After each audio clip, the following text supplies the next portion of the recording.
안녕하세요. 오늘은 제 개인적인 이야기를 해보려고 합니다. 저는 연대 컴과를 졸업했고 직장 9년 차에 퇴사를 해서 스타트업을 창업했습니다. 1년 만에 망했고요. 34살까지 백수로 어영부영 지내다가 좌골신경통 등으로 30분 이상 앉아있지 못하는 질환 때문에 건강이 악화되었다가 저탄고지를 빡세게 해서 건강을 회복했고요. 외주 개발에 집중해서 67억의 누적 매출을 올렸습니다. 그 이야기를 해보려고 합니다. 고등학교 1학년 때까지는 중간 등수였고 1학년 담임 선생님이 네 성적으로는 수도권 대학 못 간다고 이야기를 했었습니다. 그런가 보다 했는데 고등학교 2학년 때 갔던 학원에서 학원 선생님이 동기부여를 굉장히 잘해줬어요. 명문대에 가야 예쁜 사람을 만난다 라고 해서 그 이야기에 좀 꽂혔는지 공부를 열심히 하기 시작했습니다. 그래서 고등학교 3학년 때는 전교 2등도 해봤고 연세대 공과대학에 진학을 합니다. 1학년 때는 5등상도 탔고요. 성적이 잘 나와서 당시에 커트라인이 제일 높았던 컴퓨터과학과를 선택했습니다. 21살 때 병특 개발자로 직장 생활을 시작을 했고요. 병특을 했던 회사는 음악 관련된 회사였고 그 이후로 여행 스타트업, 교육 관련 비영리 서비스, 증강현실 스타트업, 모바일 광고 스타트업 등에서 개발자로 일을 했고 마지막으로 다녔던 직장은 수십만 정도 회원을 모집했던 명품 커머스의 CTO를 맡았었습니다. 당시에 투자 유치도 하고 직원 규모도 한 50명 정도까지 늘었었고요. 사업으로 해보고 싶었던 아이템이 있어서 내가 퇴사를 해도 되나 몇 달을 고민을 하다가 퇴사를 결심을 하게 됩니다. 운이 좋게 정부 창업 지원 사업에 선정이 됐고요. 숭실대 창업교육센터에 입주를 했고 2명의 직원을 채용을 했습니다. 개발자와 마케터를 채용을 했었어요. 쇼핑 중개 플랫폼을 개발을 했었는데 서비스가 생각만큼 커지지도 않았고 영업도 저희가 잘 하지를 못했었고 1년간 공모전에 나가서 받은 상금 500만 원이 거의 매출의 전부였습니다. 창업 지원 사업 기간이 끝나고 어쩔 수 없이 직원들과 이별을 했어야 됐고요. 그 이후로 저는 혼자서 여러 개의 앱들을 개발을 해서 출시를 해보고 거기서 소소한 수익이 나오기도 했고 이렇게 자생을 할 수 있나? 회사에 안 돌아가도 되나? 생각하던 찰나에 앱스토어에서 약관 위반으로 올렸던 수십 개의 앱과 앱스토어 계정이 삭제되는 경험을 하게 됩니다. 그리고 건강도 많이 나빠져서 원인을 알 수가 없었는데 이게 좌골신경통인지 하지불안 증후군인지 뭐 때문인지 병원을 정말 다양한 과를 갔었어요. 정형외과, 신경과, 정신과 등등을 갔었고 수백만 원의 추나요법도 받아보고 했었는데 원인을 알 수 없이 30분 이상 앉아있으면 두통이 오고 다리가 되게 저릿저릿하고 피가 안 통하는 느낌이 들었었습니다. 이거를 제가 한 7년 정도 고생을 했는데요. 그래서 일을 할 때도 당시에는 스탠딩 데스크가 없었기 때문에 책상 위에다가 큰 박스를 올려놓고 그 위에 키보드 올려놓고 일을 하고 했었어요. 그래서 다른 사람들이 봤을 때는 저 사람은 왜 저러나 불쌍하다 이런 생각을 했을 거라 생각을 하는데 하는 일도 잘 안 풀리고 건강도 나빴으니까 좀 많이 암울했던 시기였던 것 같습니다. 다행히도 설탕과 탄수화물을 줄이면서 몸이 회복되기 시작했는데요. 대사 관련된 질환이었다는 걸 알게 됐고 제가 단 거랑 탄수화물을 굉장히 많이 살이 안 찌는 체질이어서 그런 걸 많이 먹어도 살이 안 찌니 괜찮다라고 생각을 했었던 건데 사실은 탄수화물을 너무 많이 먹어서 제 혈관에 지방들이 쌓여 있던 거죠. 저탄고지를 시작하고 운동도 열심히 하면서 건강이 완전히 돌아왔습니다. 30분 이상이 아니라 그냥 12시간 앉아 있어도 괜찮아졌고 전체적인 건강뿐만 아니라 피부도 좋아지고 체력도 좋아졌어요. 그랬지만 나이가 이제 35이 됐고 거의 3년 동안 이런저런 시도를 했지만 소득이 간간히 나오는 앱에서 나오는 수익이나 가끔 했던 외주 정도로 크게 의미가 있던 수익은 없었기 때문에 백수나 마찬가지였던 것 같고요. 제 가족의 생계를 책임져야 되는 상황이어서 당시에는 진짜 앞길이 막막했던 것 같습니다. 근데 제가 개발을 할 줄 알잖아요. 스타트업에서 CTO도 해봤고 굉장히 많은 서비스들을 개발을 해봤으니까 그냥 이 경험을 팔아서 외주 개발에 집중해야 되겠다. 생계를 위해서는 이거 말고는 방법이 없다. 라고 결론을 내리고 집중하기로 했습니다. 그전에는 그냥 내가 하고 싶은 아이템이랑 병행해서 간간히 하는 외주를 생각했었다면은 지금부터는 아예 업으로 삼고 집중해서 해야 되겠다라고 마음을 먹게 된 계기였는데요. 당시에는 마케팅이랄 것도 없었고 그냥 위워크나 패스트5 같은 공유 오피스에서 개최하는 스타트업 행사들에 거의 빠짐없이 참석을 해서 명함을 100장씩 돌리고 다녔습니다. 한 번에 명함 이만큼 들고 가서 다 뿌리고 온 거예요. 수주 전환율은 굉장히 낮았죠. 100장, 200장 뿌리면은 한두 명 정도 연락이 왔었던 시기였는데 그것도 엄청 많이 뿌리니까 제가 먹고 살 만큼은 또 수주가 되더라고요. 명함을 뿌리면서 제가 하는 일에 대해서 설명을 드리고 개발이 필요한 분들을 찾아내서 그런 건 제가 만들어 드릴 수 있다 이렇게 접근을 했던 거죠. 제 성격이 내향적인 편인데 말수도 그렇게 많지 않고 홍보를 위해서는 이런 영상도 찍고 그렇게 명함도 모르는 사람에게 건네고 할 수 있었던 것 같습니다. 생존을 위해서죠. 당시에는 뭐 단가가 그렇게 높지는 않았어요. 200만 원짜리 외주도 있었고 500만 원짜리도 있었고 1000만 원짜리면 와 크다 라고 생각하고 수주를 했었고요. 2016년 17년 이때였는데 거의 1년 동안 2, 3일 정도 쉬었던 것 같아요. 주말까지 다 외주를 채워서 일을 했었고 네, 굉장히 열심히 일을 했습니다. 제가 뭐 본격적으로 외주를 시작했던 게 2016년 한 중반기 정도부터였는데요. 한 5천만 원 정도 그 해에 매출을 올렸고 2017년에도 2.5억의 매출을 올렸는데 이때도 거의 혼자서 일을 했습니다.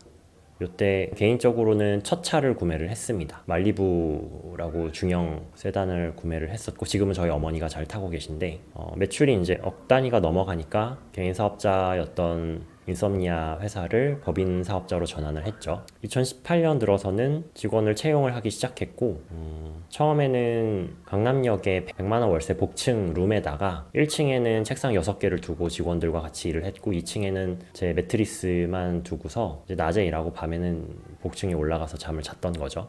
그게 2018년 상반기까지 그랬고 하반기부터는 강남역에 월세 200만 원에 사무실을 차려서 주로 학업을 병행하시는 프리랜서 분들이랑 같이 협업을 했었죠. 이때 부모님 집을 계약을 해드리고 뭐 입주는 2년 후에 하셨는데 어쨌든 부모님이 집이 없으신 채로 있었던 기간이 좀 길었어서 부모님 집을 계약을 해드리고 굉장히 뿌듯했었던 기억이 납니다. 2019년에는 9억 했고 2020년에는 사무실을 50평으로 이사를 갔어요. 이때 13억 매출을 했네요. 지금의 와이프와 그때 연애를 시작했고 결혼도 했습니다. 제가 연애를 안 한 지 이때가 거의 4년째였었기 때문에 이렇게 아름다운 사람이 저와 연애를 하고 결혼을 할 거라는 상상도 할 수가 없었죠. 이거는 저에게 너무 행운과 같은 일이었는데 하여튼 그랬습니다. 2021년에는 20억의 매출을 올렸고 사무실은 150평으로 좀 많이 넓혔습니다. 당시 직원은 30명 정도였었는데 이때도 좀 우여곡절이 있었습니다. 작년에는 조금 줄어서 15억 매출을 했고요. 이때 저희 쌍둥이가 출산을 했고 앱빌더 플랫폼인 핑거를 출시를 했습니다. 핑거를 좀 준비하기도 하고 매출이 줄어든 건 아쉽지만 저에겐 굉장히 큰 도약의 계기라고 생각했던 2022년이었는데요. 어떤 언어로 프로젝트를 개발하느냐가 사실 계속 최신화가 되어야 되는데 저희가 꽤 오랫동안 루비 온 레일즈라는 조금은 유행이 지난 언어를 사용하고 있었어요. 2021년과 2022년에는 뭐 리액트나 스벨트 같은 프론트엔드 스택에 집중하기로 하면서 백엔드 스택의 커리어를 밟고 싶었던 개발자분들이 많이 퇴사를 했었고요. 딱 그 시기가 개발자 연봉 전쟁이 시작이 되어서 투자 유치를 크게 한 대형 스타트업들에서 대규모 채용을 하고 그러면 저희 개발자분들이 이직을 하고 그랬습니다. 퇴사자가 많던 시기에는 대표님 드릴 말씀이 있습니다 라고 이야기하면 철렁하는 거죠. 뭐 표정 관리를 하면서 이제 회의실에 들어가서 면담을 하면 이제 퇴사 이야기를 꺼내시고 저는 응원한다, 좋은 회사 가시냐, 길게 묻지는 않고 그렇게 보내드렸었던 기억이 있네요. 이제 저희가 지금까지 300개가 넘는 프로젝트들을 진행을 하면서 프로젝트 하나하나마다 굉장히 많은 사연이 있을 거잖아요. 비용도 뭐 작게는 몇백에서 큰 거는 몇 억이 들어간 프로젝트들이 있으니까 대표님들의 사연도 굉장히 다양하시고 그 사업이 커지는 스토리도 굉장히 다양합니다. M&A가 된 프로젝트도 있고 투자 유치를 하셔서 지금까지 잘 성장하고 계신 스타트업들도 많이 계시고요. 저희 회사도 M&A 제안이나 투자 제안들을 받고요. 저희도 간간히 지분을 받고 개발을 해드리는 기술 지분 투자 형태로 투자를 하기도 하고요. 평균 예산이 500만 원이었던 시기가 있었는데 지금은 출시하시는 앱의 퀄리티가 많이 올라가서 6천만 원에서 1억 이상인 경우도 많이 있고요. 같이 일한 개발자도 100명 이상이었는데 이게 뭐 잠깐 단기로 일한 게 아니라 다 수개월 이상 같이 일하신 분들을 합쳐보니까 100명이 넘더라고요. 이전까지는 생존을 위해서 일을 해왔다면 이제는 투자할 수 있는 여유도 있고, 그리고 앞으로 더 잘하지 않으면 의미가 없다는 생각도 좀 하고 있어서 저희가 현재 프로젝트를 출시하기까지 6개월에서 길면 1년 정도 걸리고 있고, 신입 개발자를 채용해서 프로젝트에 투입하기까지 3개월에서 6개월까지 걸렸었는데요. 개발 자체를 10배 이상 효율적으로 할 수 있는 방법을 고민을 했고, 개발자 교육도 한 달 이내로 끝날 수 있게, 그리고 고객사에게 비용 청구를 하는 거나 개발 진척 사항을 공유하는 것, 그리고 소통하는 것을 훨씬 효율적으로 할 방법을 고민을 해왔습니다. 그래서 2022년에는 핑거 앱 빌더를 1년간 개발을 했고요. 매출을 포기하고 더 잘 개발할 수 있는 툴을 만들어 놓은 거죠. 2022년 말에 출시를 해서 현재는 굉장히 잘 활용을 하고 있습니다. 기획서가 없는 고객사가 많은데요.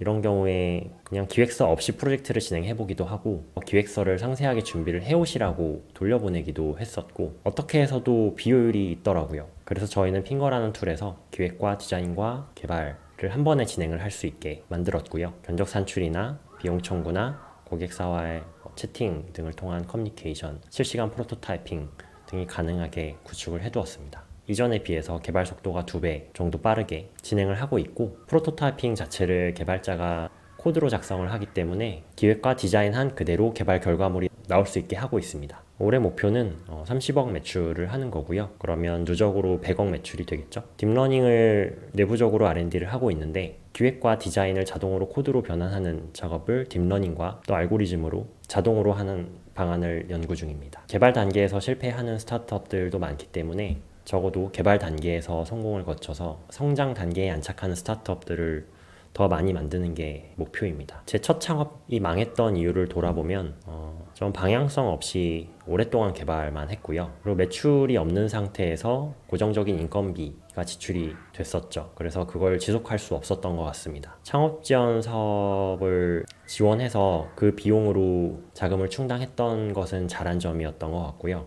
초기 스타트업의 성공적인 안착을 위해서 중요한 건 빠르게 프로토타이핑을 하고 빠르게 출시하고 검증을 한 이후에 일단 매출을 만들어내는 거죠. 현금 흐름을 만들어내고, 그 다음에 채용이나 임대료 같은 고정비가 발생하는 건 그런 검증과 매출이 발생하는 걸 본 후에 하시는 게 안전하다고 생각하고 있습니다. 처음부터 채용을 하시거나 아니면 여럿이 팀을 꾸려서 하시는 경우에 그때 이제 매출이 없고 검증이 되기 전이면 시간이 지날수록 팀이 와야 될 가능성이 좀 높아졌던 것 같고요. 1인 또는 소수의 팀이 오랫동안 버티는 경우에는 결국 성공 방정식을 찾아내시더라고요. 저희도 150평 사무실을 얻을 때는 고객사들에게 신뢰를 하셔도 된다 라는 느낌을 주고 싶었던 것도 있고, 30명이 150평을 쓰면 복지 차원에서도 좋지 않을까 라고 생각을 했었던 건데, 작년에 사무실 없애고 완전 재택으로 전환했습니다. 좀 개인적인 이야기를 섞어서 저희가 어떻게 발전해왔는지를 정리해봤는데요. 앞으로는 주로 성공한 스타트업 서비스들을 벤치마킹하는 법들을 올려보려고 하고, 실시간으로 프로토타이핑을 어떻게 하는지 시연하는 영상을 올려보려고 합니다. 스타트업과 또 개발과 관련된 질문들을 댓글로 남겨주시면 그것들에 대한 컨텐츠도 준비해 보도록 하겠습니다. 구독해 주시고 이 영상에 좋아요도 눌러주시고 알림 설정도 해주시면 꾸준한 영상으로 보답하도록 하겠습니다. 감사합니다.